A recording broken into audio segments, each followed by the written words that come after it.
بزم نبی کو خوب سجایا ہے آپ نے، ایمان کا یہ چراغ جلایا ہے آپ نے۔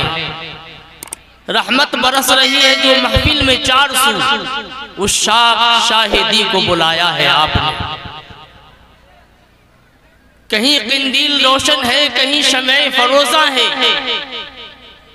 کہیں قندیل روشن ہے، کہیں شمع فروزہ ہے۔ الہی کس کی نسبت میں یہ سارا ساز و ساما ہے؟ یہ بزم سید عالم ہے، اس محفل کا کیا کہنا؟ یہاں کا ذرہ ذرہ آج رشک مہر تابہ ہے۔ حضرات،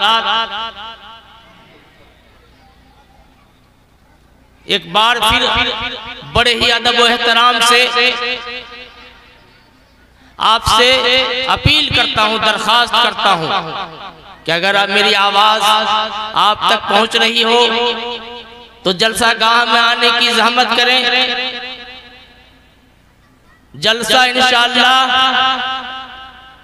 جلسہ اپنے منزل کے طرف رواں دواں ہے۔ جب تک ہمارے اور آپ کے بیچ وہ مہمان جو باہر سے تشریف لائے ہیں ان کی آمد کا انتظار ہے، اس بیچ میں ہمارے اور آپ کے بیچ ایک نوجوان عالم دین ہے جو اپنے فن میں بہت ہی مہارت رکھتے ہیں۔ میں ان سے بڑے ہی ادب و احترام کے ساتھ درخواست کرتا ہوں کہ بس چند منٹوں کے لیے آپ تشریف لائیں اور اپنی جادوئی آواز سے مجمع کو مستفیض کریں۔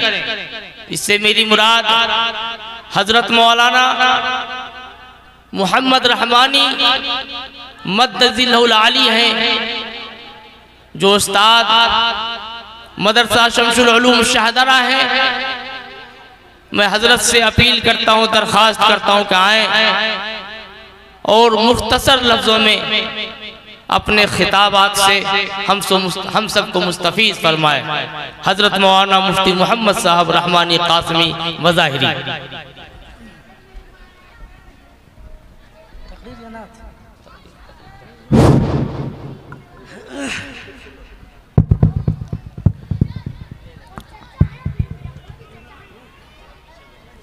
نہیں ٹھیک ہے۔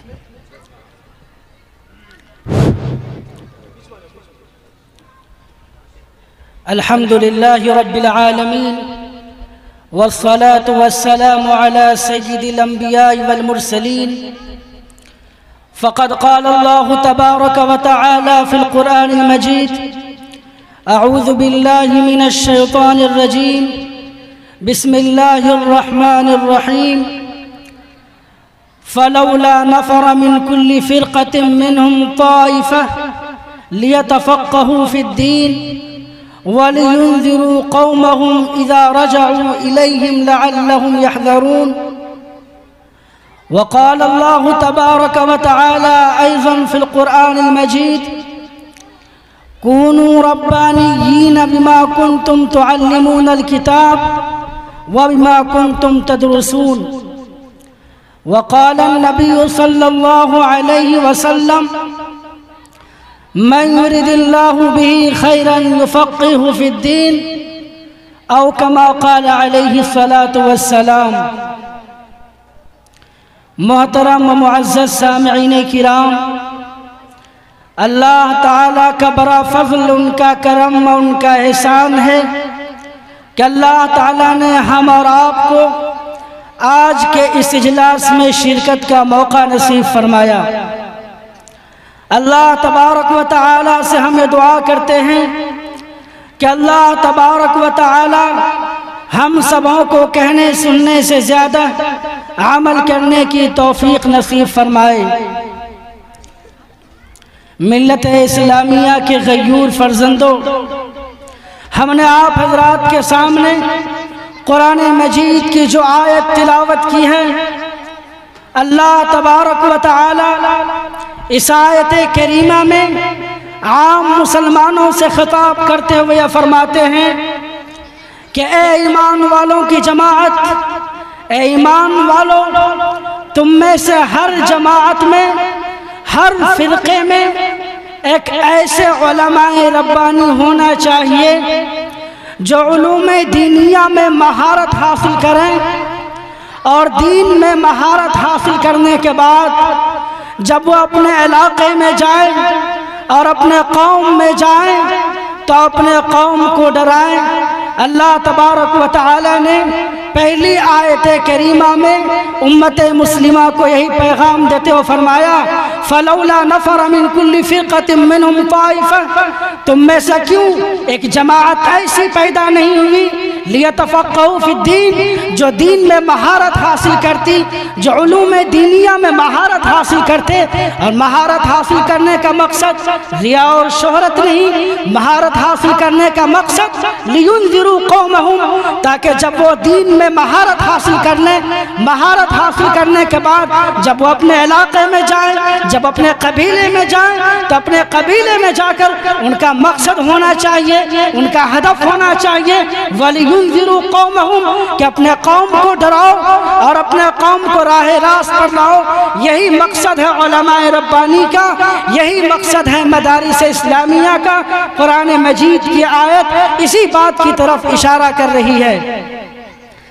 لیکن ملت اسلامیہ کے فرزندوں، آج میں دیکھتا ہوں کہ امت مسلمہ کا ایک طبقہ ان علماء کی جماعتوں پر، ان علماء کرام پر طعن و تشنیع کرتا ہے۔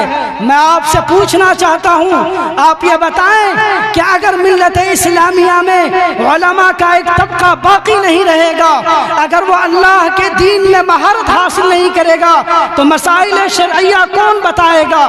دینی مسئلے کا حل کون پیش کرے گا؟ آج مسلمانوں کی ایک جماعت علماء کرام پر طعن و تشنیع کرتے ہیں، ان کو برا بھلا کہتے ہیں۔ میں آپ کو پوچھتا ہوں کہ یہی علماء کرام جن کے بارے میں فرمایا حضرت جناب نبی کریم صلی اللہ علیہ وسلم نے العلماء ورثۃ الانبیاء، کہ یہ علماء انبیاء کے وارث ہیں، ان کا مقصد یہی ہے کہ یہ سنت نبوی کو پھیلائیں گے، دین کے احکام کی نشر و اشاعت کریں گے، امت تک اس کا پیغام پہنچائیں گے۔ اگر یہ علماء کی جماعت نہیں رہے گی، علماء کا طبقہ نہیں رہے گا، تو میں آپ سے پوچھنا چاہتا ہوں کہ مسائل شرعیہ کا حل کون بتائے گا؟ مسائل کا حل کون کرے گا؟ آج یاد رکھیے، آج اگر مسائل شرعیہ کو بتانے والا ہے، دین کا صحیح مزاج آپ کے اندر پیدا کرنے والا ہے، تو یہی علماء کی جماعت ہے جن کی وجہ سے آج دین کی رمق باقی ہے۔ ورنہ یاد رکھیے، بخارا سے، سمرقند سے، کوفہ سے، عراق سے، بصرہ سے اور مدینہ منورہ سے علم کا چراغ روشن ہوا تھا، لیکن کیا وہ آج کا کوفہ، کیا وہاں علم کا چراغ روشن ہے؟ علم کا چراغ بجھ چکا ہے۔ وہی دمشق جہاں محدثین کی جماعتیں ہوا کرتی تھی، وہی بصرہ جہاں محدثین اور فقہا کی جماعتیں ہوا کرتی تھی، آج یہ بصرہ علم سے خالی ہو چکا ہے، یہ دمشق علم سے خالی ہو چکا ہے۔ یاد رکھیے، آج اگر علم کی رمق باقی ہے تو ان علماء کرام سے باقی ہے، ان مدارس اسلامیہ سے باقی ہے، جن مدرسے کے رہین منت ہے کہ ہم اور آپ آج اس دینی اجلاس میں شریک ہیں۔ یاد رکھیے، ہمیں تو ہونا یہ چاہیے تھا کہ علم دین حاصل کرنے والے کی، مدارس اسلامیہ میں پڑھنے والے کی حوصلہ افزائی کرنی چاہیے تھی، لیکن آج مسلمانوں میں ایسے لوگ بھی ہمیں نظر آتے ہیں جن علماء کرام کے حوصلے کو پست کرتے ہیں، ان علماء کرام کے حوصلے کو ختم کرتے ہیں۔ یاد رکھیے، ان علماء کرام کے حوصلے کو ختم نہیں کیجئے۔ دیکھیے، صفہ سے علم کا چراغ روشن ہوا تھا۔ حضرت ابو ہریرہ رضی اللہ تعالی عنہ جو سن 7 ہجری میں اسلام قبول کیے ہیں، فتح خیبر کے موقع پر اسلام قبول کیے ہیں، وہ اصحاب صفہ میں سے ہیں، صفہ کے ایک ادنا شاگرد ہیں، نبی اکرم صلی اللہ علیہ وسلم کے شاگرد ہیں۔ آپ نے ان کا ابتدائی دور نہیں دیکھا، حضرت ابو ہریرہ رضی اللہ تعالی عنہ ابتدائی زمانے میں انتہائی غریب تھے، بہت زیادہ غریب تھے، مفلس تھے۔ وہ خود فرماتے ہیں حضرت ابو ہریرہ رضی اللہ تعالی عنہ، وہ فرماتے ہیں کہ میں بھوک کی وجہ سے منبر رسول اور حضور پاک علیہ السلام کے حجرے کے درمیان میں بے ہوش ہو جایا کرتا تھا، اور لوگ آتے تھے میرے سروں پر، میرے کاندھے پر لات دے کر چلے جاتے تھے، اور یہ سمجھتے تھے کہ یہ کوئی پاگل ہے، یہ کوئی مجنون ہے، یہ وہی حضرت ابو ہریرہ رضی اللہ تعالی عنہ ہے۔ ابتدائی زمانہ ان کا غربت کا زمانہ تھا، مفلسی کا زمانہ تھا۔ اس زمانے میں بڑے بڑے مالدار صحابہ کرام موجود تھے، ابو بکر صدیق موجود تھے، حضرت عثمان موجود تھے۔ اللہ کے نبی صلی اللہ علیہ وسلم نے یہ نہیں فرمایا اے ابو بکر، اے عثمان، تم مالدار صحابی ہو، ابو ہریرہ کی کفالت کرو۔ ابو ہریرہ منبر رسول کے درمیان بے ہوش پڑے رہتے ہیں۔ کیوں بے ہوش ہوتے تھے؟ بھوک کی وجہ سے بے ہوش ہوتے تھے۔ لیکن یاد رکھیے حضرت ابو ہریرہ رضی اللہ تعالیٰ عنہ کا وہ زمانہ بھی آیا جب انہوں نے علم حاصل کر کے جب سرکار دو عالم صلی اللہ علیہ وسلم کا وفات ہو گیا تو انتہائی قیمتی قسم کا کپڑا پہنا کرتے تھے اور اس کپڑے سے ناک صاف کیا کرتے تھے۔ تو ان کے شاگرد پوچھا کرتے تھے کہ اے حضرت ابو ہریرہ، آپ کا زمانہ تو وہ تھا کہ آپ منبر رسول کے درمیان بے ہوش پڑے رہتے تھے، لیکن آج آپ کا زمانہ وہ ہے کہ آج آپ سوتی کپڑے سے جو انتہائی قیمتی اور نفیس ہوا کرتی تھی، آج آپ اس کپڑے سے اپنے ناک کو صاف کیا کر رہے ہیں۔ یاد رکھیے، میں کہنا چاہتا ہوں علماء کرام سے کہ علماء کا ایک طبقہ آپ دین کی خدمت کرتے رہیں، اللہ تعالیٰ آپ کو نوازے گا۔ جیسے حضرت ابو ہریرہ اپنے ابتدائی زمانے میں انتہائی غریب تھے، انتہائی مفلس تھے، بھوک کی وجہ سے بے ہوش ہوتے تھے، لیکن آخری زمانہ آپ نے دیکھا حضرت ابو ہریرہ کا کیسا آیا۔ لیکن ملت اسلامیہ کے جیالو، میں آپ سے یہی گزارش کروں گا کہ ان علماء ربانیین کے قدر کیجئے۔ ان علماء ربانیین جو مدرسے میں پڑھاتے ہیں، جو مدرسے میں پڑھتے ہیں، ان کا مقصد کیا ہے؟ ان کا مقصد خود قرآن مجید بیان کرتا ہے، کونوا ربانیین بما کنتم تعلمون الکتاب وبما کنتم تدرسون، کہ اے علماء کی جماعت، تمہارے پڑھنے کا مقصد، تمہارے علم دین حاصل کرنے کا مقصد، کونوا ربانیین، تم اللہ والے بن جاؤ، تم علماء ربانی بن جاؤ۔ تمہارا مقصد دنیا حاصل کرنا نہیں ہے، تمہارا مقصد دنیا کمانا نہیں ہے، تمہارا مقصد تو اللہ والا بن جانا ہے، علماء ربانی بن جانا ہے۔ کونوا ربانیین، تم اللہ والے بن جاؤ، بما کنتم تعلمون الکتاب، اس وجہ سے کہ تم قرآن مجید کے علم حاصل کرتے ہو، اللہ کے رسول کے کلام کو حاصل کرتے ہو، اللہ کے رسول کے کلام کی نشر و اشاعت کرتے ہو، یہ تمہارا مقصد ہے، علماء ربانی کی بن جانا، اللہ والا بن جانا۔ میں یہی درخواست کرتا ہوں اس علاقے کے مسلمانوں سے، قرب و جوار کے مسلمانوں سے، آج اس مدرسے کا جو قیام عمل میں آیا ہے، میں آپ حضرات سے گزارش کرتا ہوں کہ آپ اس مدرسے کی بھرپور تعاون کیجئے۔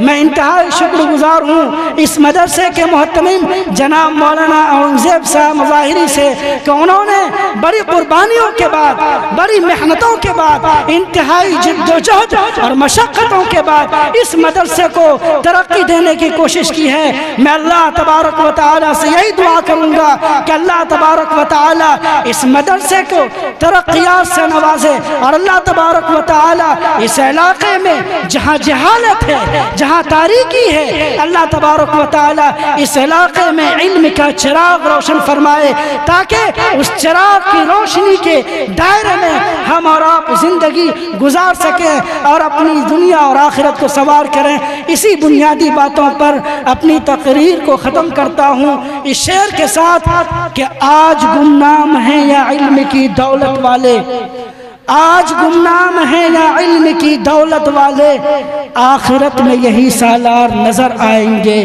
وما توفیقی الا باللہ۔